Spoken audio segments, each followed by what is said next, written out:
weighing in on what's been happening the last week and also over the weekend, politically speaking. A quick reintroduction of the guests that we have in studio. We have Kevin Osido, we have Mark Bichachi and Steve Ogola, giving us their comments and thoughts on the way forward. Remember, you're welcome to participate in the conversation, and you can do that. The Twitter handles are going to be displayed as we carry on with the show. Now, before we took the break, we were asking the question in regards to Raila's swearing in that was supposed to happen on Jamhuri Day. It was postponed, and some may have said that that took the wind out of the sail. But the conversation seems to have been reignited yesterday by the NASA faction, as Raila himself said that nobody can stop him from holding a Bible. And that may be true, but maybe to hear from you, Steve, it is true, nobody can stop him from holding a Bible, but it's not just holding a Bible, it is the swearing in. And of course, one might ask the question, why was it postponed initially? And whether this is just NASA trying to remain relevant, or there is actually some weight behind what they're saying. Thanks, Gitonga. You know, I consider part of my role as a lawyer is to promote civic education. So first, I'd like to tell Kenyans that what we understand our roles as lawyers is to put political questions or process them through the legal context, the legal lenses. Now, insofar as the swearing-in debate is concerned, the law is settled. The Constitution, as you've said before, has a predictable pathway on how someone ascends the presidency. There has to be an election, you know, under Article 138. That election, someone must be declared the president and awarded the certificate. And if that election, the outcome of that election is contested at the Supreme Court, a determination must be made, either nullifying that election or validating it, and then subsequently someone is sworn in as per Article 141 by the Chief Justice. And you're sworn in for a term of 5 years within what is provided for under Article 142. So to that limited question, whether the country has moved on in terms of determining who is the president, that is settled. Now, to the political posturing, I think there's another communication going on. For me, today I'd like to focus on the gaps, because I think you've said it before, that NASA's agitation is part of their program of action to delegitimize, to decampaign the presidency, and to disrupt the order of governance for whatever reasons that are best known to them. But the question that is what probably has not been attended to, yesterday I was reflecting on the place of theology, philosophy, and morality in our order of governance. Let us not be naive to think that these things have no relation. Theology shapes our moral convictions. It gives us an idea of what is acceptable conduct, because if you allow, just as though I'm a lawyer, but also a practicing Christian, Romans 12:2, I think, says that you must always work to pursue what is good and acceptable and perfect. You see, if you preach that message to me as a Christian believer, then I condition my actions towards that. Philosophy tells us that the purpose of life is to work towards self-improvement. So what is our collective understanding of what self-improvement is as a country? Do we really have something that is a shared and settled understanding of where we have come from, where we are, and where we want to go, so that we don't move forward 2 steps and backwards, 3 steps, or 2 steps forwards, 2 steps backwards, so eventually you're not moving forward. Then morality brings in a sense of shame. What you can't do because you think it's undesirable. So I think we have left all this, and our political class somehow believe that they're immune to all this. They don't have an organizing question. They don't have a shared and settled approach of what can be canvassed and what can be canvassed, because then nothing is easier than to isolate. As an electoral law expert, I'm very eager for these things to settle, Gitonga, to begin the discussion on how IBC can improve election management going into 2022 election. But you see, the operating word is going into the 2022 election. But if you muddy the waters, then it becomes difficult to even begin to generate a debate that is constructive, you get. So I think this is part of the moral deficit in this country.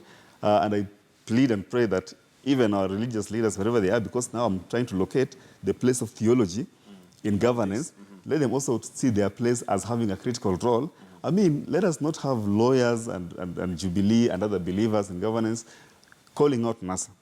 I have questioned the place of our constitutional commissions in terms of buttressing that which the Constitution has said. The place of the religious leaders in terms of shaping our ethical and moral convictions. I've questioned the place of families How do you raise a child to believe that you can have an election which has been determined with finality, but then debate how to open it again? That's how the children grow, believing that, yes, you can. There's a whole disconnect between what is considered as Kenya's own settled legal conviction and our own moral conviction, if at all. Do we really even have a shared and settled moral conviction on our own irreducible minimum as Kenyans, what is acceptable conduct in terms of improving our technique of governance? Because I think the quest that Kenyans have is a quest for an improved technique of governance. An improved technique of governance must necessarily know where you are, you know, so that you document the challenges that brought you there. Then you say, as we move forward, can we deal with this? And I've said, IBC in their own post-election report must tell us the significant shift they have had from 2013 to 2017, and then people must help them to identify where gaps lie. And I think IBC will do well listening to NASA, if NASA is able to organize their questions well, then say, these are the issues that then can be worked towards improvement going into the 2022 election. But without that, without having some shared understanding on where we are, without having an understanding of the influence of theology, the influence of philosophy, and the influence of morality in our order of governance, we'll end up going round in circles, and not solving the problem. And for us as lawyers, we'll end up coming here every day, spending sometimes personal resources to promote civic education. And I really wonder whether Kenyans listen with appreciation or whether they listen with amusement. Because if Kenyans also listen with appreciation, they'd also move to a point where they know this is political rhetoric. You get? If you say there's not going to be another parallel swearing in that has legal effect, it doesn't mean that you disrespect Raila. It only means that you're stating what is now settled in law. In law. You get? And as part of the Constitution. And the people must understand that. So even as you go to these rallies, as you listen to our politicians, you know what is political conversation and its intended benefit and what is settled in law. Okay. I think then we'll be making significant improvements. All right, Mark, let me come to you. And we now are on civic education. It seems like in Kenya we have more of tribal education than civic education. Yeah. And looking at your article today in the Standard, you've talked about Kenyans, whether we are you're asking a question, as it were, whether we vote for who or for what. Yes. And it seems for a long time we are driven by who, such that if my vote is for a certain person, regardless of what their ideology is, regardless of whether they're going to deliver what is in the Constitution for me, I will still go and blindly vote for them. How do we get from that point where we are just voting for who to what? The question is the Kenyan an emotional voter or is he a logical voter? Now, by and large in the entire world, it has been noticed that most people vote emotionally. And that explains to you Brexit. And I'll give you Brexit as an example. Brexit, they voted to get out of Brexit. The next day, they were Googling what does it mean to exit the European Union. And to this day, they're still fumbling with the questions of how does a Britain exist beyond the European Union. And that's the same thing with Donald J. Trump in the United States, where they voted emotionally against Mexicans, emotionally against immigrants, emotionally against Islam. And then suddenly they have to ask themselves the question, what did we vote for? But the thing that has been the guiding principle of many democracies across the world, there's been an underlying understanding of what is the standard expectation already before we make the emotional decision. In other words, that if I vote in a leader, there is 80% that I am absolutely sure he will perform regardless of his political party, his religious beliefs, his background, or whatever it is, because those are cast in stone. In Kenya, however, the belief is that whoever becomes president then will take resources, state and otherwise, and develop his backyard, develop his family, and develop his region. And therefore, the belief has always been that the manifesto is like the cartoon section of a newspaper. We read it to be amused, and then the reality of our political instruments of power is that they will be used to the benefits of those who are related to him, and therefore, by and large, the tribe. But the conversation has to change, because today as we sit here, Gatundu is not the richest constituency. Baringo is not the richest county. And President Kibaki's home turf is not the best constituency in the world. And therefore, we must come to the conclusion that having the president from your region does not necessarily mean that your people will prosper. It may mean, according to the Iyala list, that a certain brother will go to Iyala, that a certain son will go there, but it does not mean the entire tribe is now in Iyala. Okay? Now that reality behooves every Kenyan to take a step back and consider what is it that we are voting for. And we need to decide as a country what it is that we want. Do we want roads? Do we want manufacturing? Do we want our fishing processes to work? Do we want to protect our fishermen from Ugandan tyranny? Do we want to protect our port from what is trying to be done in Dar es Salaam, where Uganda and Tanzania are coming together to build a railway? We must have a conversation consistently that is 50 years beyond today. And if you look at it in terms of 50 years beyond today, you will realize a lot of our headlines are occupied with the bickering of small children, because it's only children who discuss lunch. Adults discuss salaries. And that's where we need to get to. We need to get to the point where we discuss 50 years from now versus having the discussions of small children based on how we feel right now with no bearing or relevance to 50 years from now. Kevin, the presidency, the reason why it probably has a lot of focus from Kenyans is the power that it wields. And we saw that even play out in the COG meeting that took place not too long ago. We had the president open it, but from sources, there seemed to have been a favorite for the president and for the deputy president, and that seemed to play out, although with time, Nanok was given the chance to finish his term. Do we need to, as it were, remove that power, which is what devolution really was supposed to do, remove that excessive power from the presidency and give it to the county governors, such that then the focus is so much on the presidency? And are we getting there, seeing that the president seems to still be having strings attached to even the governors? Until when we are very much ready to answer those very exciting questions, we must begin to look at the political architecture and nomenclature of Kenya, in the sense that we have the formation of political parties who then are expected to give us the candidates that we ultimately vote for. But there is also the opening that has been given to independent candidates. But Michael, you and I and others were here when we were discussing nominations, elections, and even the judicial process, the petitions and all that. And we noted that Kenyans can actually get tired to the extent of determining our future and holding it in our hands, because it is actually in our hands.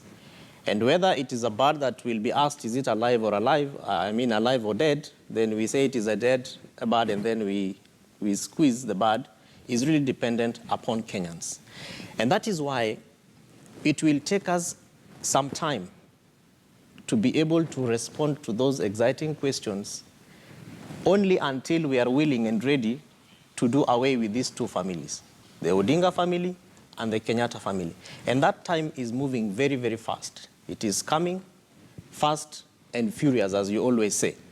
But moving on, look at how Kenyans voted for governors. That in April, May, June, until August, there are governors that we felt did not do very well, whether they were Odinga favorites or Kenyatta, Uhuru favorites. But Kenyans said, we gave you 5 years, unfortunately, you did not deliver.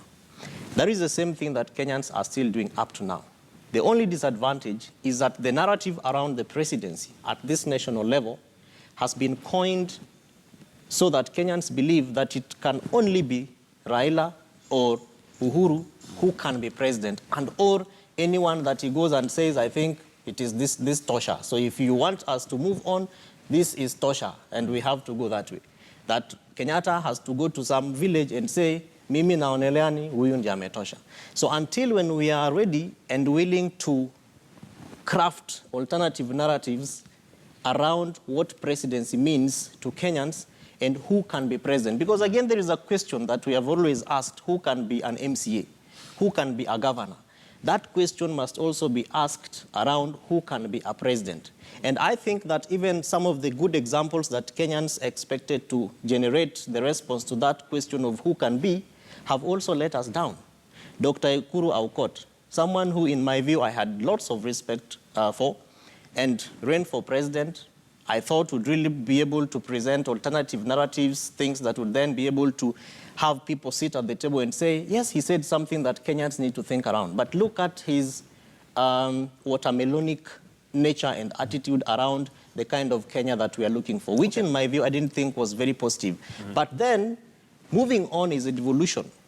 And we are seeing what is happening with Council of Governors and the committees that are being set up by the governors, until when Kenyans are willing to discuss around where I come from, who is my governor, and what are these service delivery issues. Because Nairobi, for example, since April last year, lots of estates in this beautiful city are still struggling with water issues. There is no water. All right, I'll pause you there because we want to take a short break, and at this point we want to release KTN Home. Our home viewers will say goodbye for Life and Style to begin, but those of us on KTN News, we're going to continue this conversation and conclude when we come back. So KTN Home, goodbye. If you'd like to carry on with us, it's on KTN News.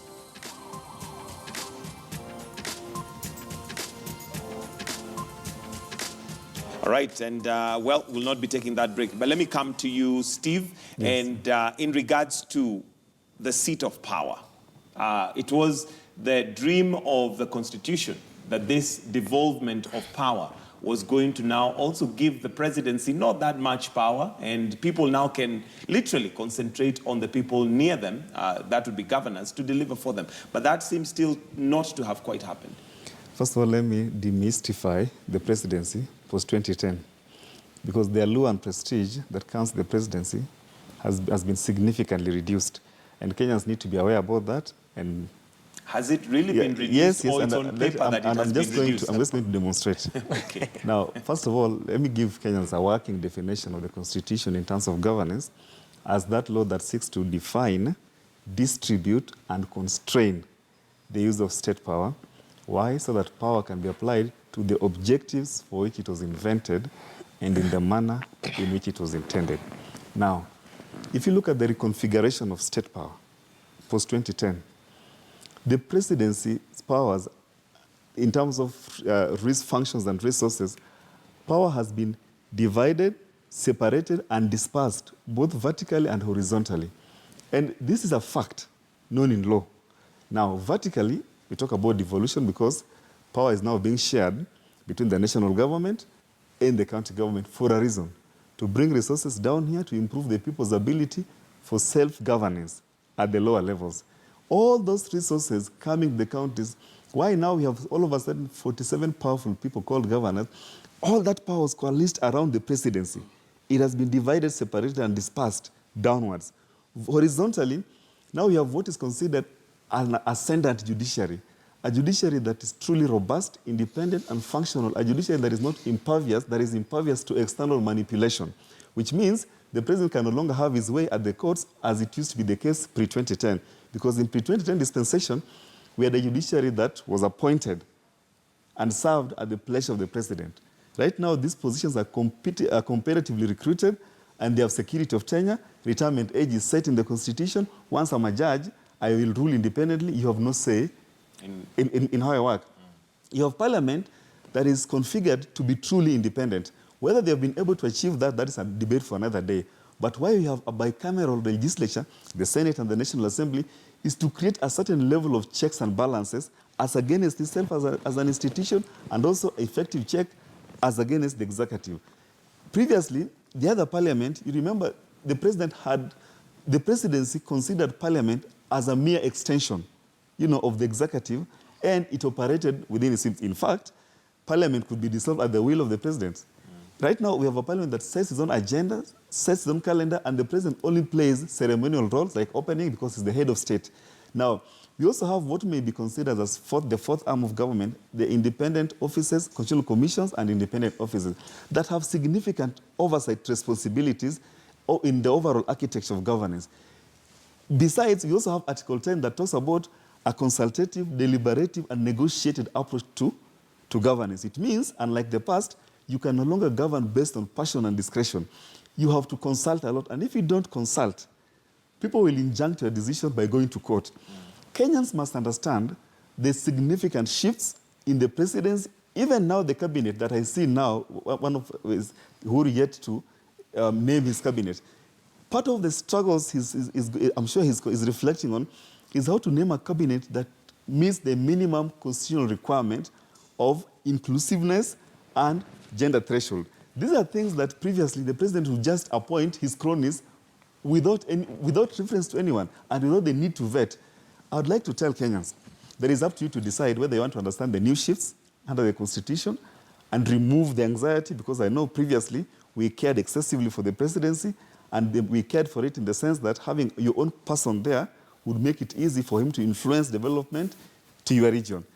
It is no longer possible in law for that to happen. If you have a disparate allocation of resources, you'd move to court and have that annulled, because then we have clear pathways on how the management of state power ought to be done. In our country, unlike Uganda and much of East Africa, like say Rwanda, that abolished Uganda abolished term limits, Rwanda has also abolished that. Burundi had that discussion. In Kenya, you serve for 10 years and you go. And in those 10 years, when you're out, we can audit what you did and we can call you to account. I think this will take time to sink, partly because the political class have refused to properly sensitize Kenyans that listen. Truly, if you look at the conceptualization of the Constitution in terms of governance, it doesn't really matter who sits at the presidency, because for purposes of illustration, let's say Raila is president, Luo Nyanza will not benefit in any way more than, let's say, the Kalenjins, or maybe let's say the Kikuyus.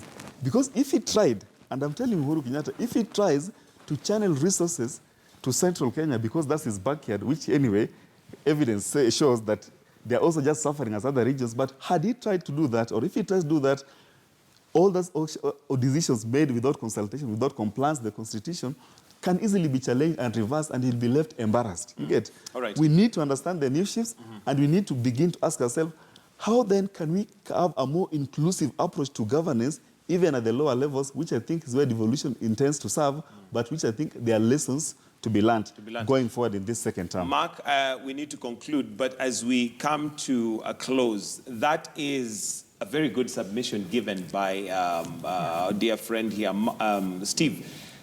But it sounds more like it's on paper. Practically, is that the way Kenyans, one, view it? And secondly, is that the way it works? Because if it is the way it works, then whether the president would want Mvurya as the chair or not would not really come into play. But it looks like it still has a place. First and foremost, Kenya has this mentality that so-and-so amesoma, so I don't need to read it.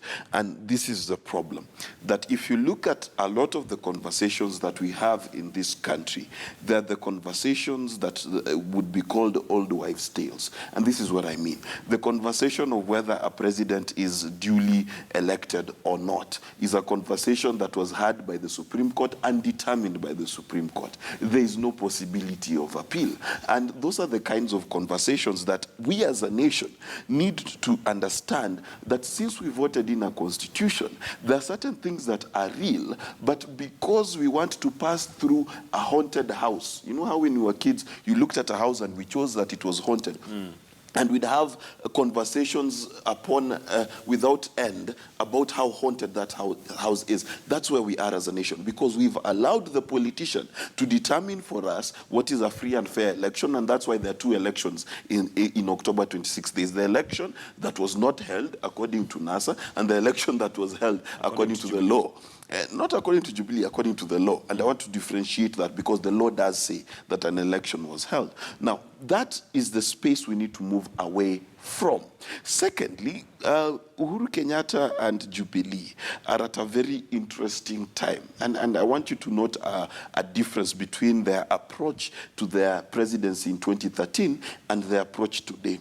First and foremost, when they came in 2013, the imagination was that they would have the powers of Kibaki and Moi past. Now, it quickly dawned on them that they could not, number one, one, break the law, and B, they could not have unilateral decisions. In 2017, what they've tried to do is, you've noticed they've tried to realize that they need to work closely with governors. In 2013, there was almost a tug of war between governors and Jubilee executive. Okay? Today, Jubilee is trying to work closer with governors. That working closer may be understood in terms of trying to control the governors, trying to determine where the governors are going, but it is a step in the right direction. Second issue is, you saw Uhuru sitting down with his parliamentarians and saying, this is where we need to go as a party. That's a very interesting realization. It is the realization that he cannot move his agenda without the independent parliament supporting him. Now, it may have a lot of teething problems, but that's exactly how democracy is supposed to work. It is supposed to work between a conversation between the executive, the legislature, and even the judiciary about how to move our country forward, with both of them being checks and balances. The question and the issue that is left in this country, as I conclude, is this: that if the executive, the judiciary, and parliament are filled with sycophants, we're in trouble. Every elected leader needs to understand that it is not treasonable to disagree with the executive. That's where we are going wrong. Where we treat every person who disagrees with his party as a traitor or a mole, instead of a reasonable voice within that needs to be accommodated. We need to get to the point where the people closest to the executive have the right to disagree. When we get there, we'll have completed the journey. So what is lacking is political goodwill to inform the public, and number two, the accommodation of different opinions within NASA and within Jubilee, where someone in NASA can say, by the way, Raila, don't get sworn in. Where someone in Jubilee can say, by the way, President, I think you need to go XYZ direction as opposed to this direction. When we get to that point, then we'll have truly realized the effectiveness of our Constitution. All right, Kevin Osido, as we wind up, your closing comments, and also the fact that devolution seems to not yet have gotten where it should be in 5 years. Sure. In fact, Michael, this is a very important discussion, because this is a discussion that then gives devolution life in the hands of the citizens, because that is what the Constitution of Kenya 2010 was aimed at doing: creating and expanding spaces for public participation, giving platforms to the citizens to be able to have decisions, to influence and make very necessary steps to, take advantage of processes within their counties. But as Steve rightfully put it, in the theoretical aspect or perspective of both legal, constitutional, and implementative framework of our Constitution, again, there are plenty of gaps. Because as much as the law is very clear, even insofar as places of employment for counties and for the citizens, we are seeing Kiambu passing a law to be able to more or less block certain groups of people from getting employed in those counties. We are seeing Nyeri County passing a law that will also more or less is aimed at doing the same. What then would happen is that people would get scared to be able to even seek employment and all that in other counties. But whereas NCIC gave a directive, which was also more or less which was given as an advice by the then transition authority, that when you're putting up your county human resource, 70% is internal, 30% is external. But this discussion is very important, because it is at this point that we're also talking about civic education, which in my view, and having very actively participated in the processes towards the 2017 elections, I would put, quote unquote, the blame on the government still, because this is an election that we went to without a curriculum, a manual to guide our civic education processes. We saw observers being trained without proper regard to civic education platforms. We saw people going to elections, and this is why I think I agree with Steve to the extent that we need to look at what are the lessons that we can learn from this process so that we use it to beef up our civic education gaps and processes towards the 2022 elections. Michael, in finishing, we did a research as County Governance Watch, and out of about 24 counties, 2 things came up very interestingly for me: that Machakos County was voted best performing. And do you know why? 552 people that we spoke to from all over the country 75% of them said that Machakos is best performing because we normally see the governor on TV telling us what he has been able to do in Machakos. Nairobi County was voted worst performing, but do you know what? Best performing insofar as human resource employment opportunities is concerned. These are very interesting twists because the citizens must not think that seeing a governor on TV is governance and it is leadership. Because me coming here to talk about governance does not make me a governor-elect. It does not make me anyone who can be able to ensure that services are delivered. But yes, I can, but that we can be able to therefore expand the spaces for the people to begin to ask very important questions. For example, why is the city dirty? Why don't we have roadblocks in our roads, rather on our roads? Why don't we have water for almost 1 year? These are questions that then a governor cannot discuss on TV. But this is the only time again that we are seeing the president telling us he will not have a cabinet of politicians, but we can mention more than 3 of them in the outgoing cabinet. And we await to see what kind of cabinet that will be given by His Excellency the President. So yes, the Constitution gives us lots of opportunities to also engage our citizens, but the attitude in which we also engage in these governance and leadership issues of trust, honesty, that I will just do what I said I would do. Once people have given you the confidence and the benefit of doubt that Michael is going to be our head boy in this studio, and that whatever Michael says that we need to do, we will do it with the spirit and letter of what we have commonly agreed upon. When then does it begin to become a problem for me as Kevin to begin doubting what Michael said that he would do? So that is the space that I think citizens can be able to fill insofar as we talk about governance and devolution. But of course, COG, Council of Governors, I think is neither here nor there because yes, it is a structure for the governors, because within that, Michael, again, there are very important elements and frameworks that the citizens must be able to be allowed to deal with. For example, the county budget and economic forums, which are supposed to be put in place by the county governors so that the spaces of budgeting, budget making, decision making, and oversight are actually expanded for the I think we need to wind up because of time. You want to put in something there very briefly, please, your closing comments. Okay.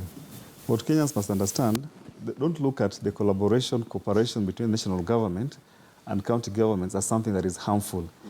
That is how it was intended. Devolution rests on the principle of cooperative governance, which means you have functional independence. You don't take directions from Nairobi or national government, but you necessarily must work with the national structures, if only for practical sense reasons, constitutional reasons, and other reasons. Now, if we move forward, I hope that these governors will promote a more cohesive approach within the counties. You know, there are simmering differences within the counties themselves. The level of public participation in the counties, there are still gaps. The level of collaboration and inclusive approach to governance within the counties, then let them also strengthen collaboration between, inter-county collaboration. Counties that neighbor each other could pull together, merge resources, and do something significant. That's allowed. Counties that can do something, what you call comparative advantage, don't insist, for instance, Siaya County, on producing maize when you can get that maize from Kitale. You get Trans Nzoia. Don't insist on excluding national government because you're in the political opposition, because that you are undermining devolution. So I think this is a significant step forward, and Kenyans must embrace it and don't look at it with suspicion that national government is seeking collaboration with the county government. That is how it is intended Mark, to your be. closing comments, very briefly. As a nation, we are not in a bad place. How do I know we're not in a bad place? There's space within parliament, there's space within national conversations for us to air our views. I think what Kenya needs to do is embrace the nature of debate, whereas it's okay to disagree, but it does not mean we now dislike each other. And that's why we need to separate issues, that we can disagree as a nation, disagree as a people, but still not dislike each other. When we get to that point, we will understand that the democratic space in Kenya is one of the freest, by the way, in Africa. And that freedom needs to be exercised to the extent that it is moving us forward. That's the most important thing. The freedom, you're not given freedom to misbehave. You're given freedom to behave in the interest of your own self-development and self-aggrandizement in terms of future. And therefore, I ask every Kenyan that it behooves you as a person to wish the best for yourself. And therefore, when you look at the governance of this country, can you decide whoever is president, what can they do? What can you force them to do that is good for you? All right, thank you very much, Mark Bichachi, Kevin Osido, and Steve Ogola for joining us this morning on The Way It Is. And that's where we wind up The Way It Is. It's now 13 minutes after 8. We take a short break, but do stay with us right here on KTN News. We've got more stories, news, and reviews coming up.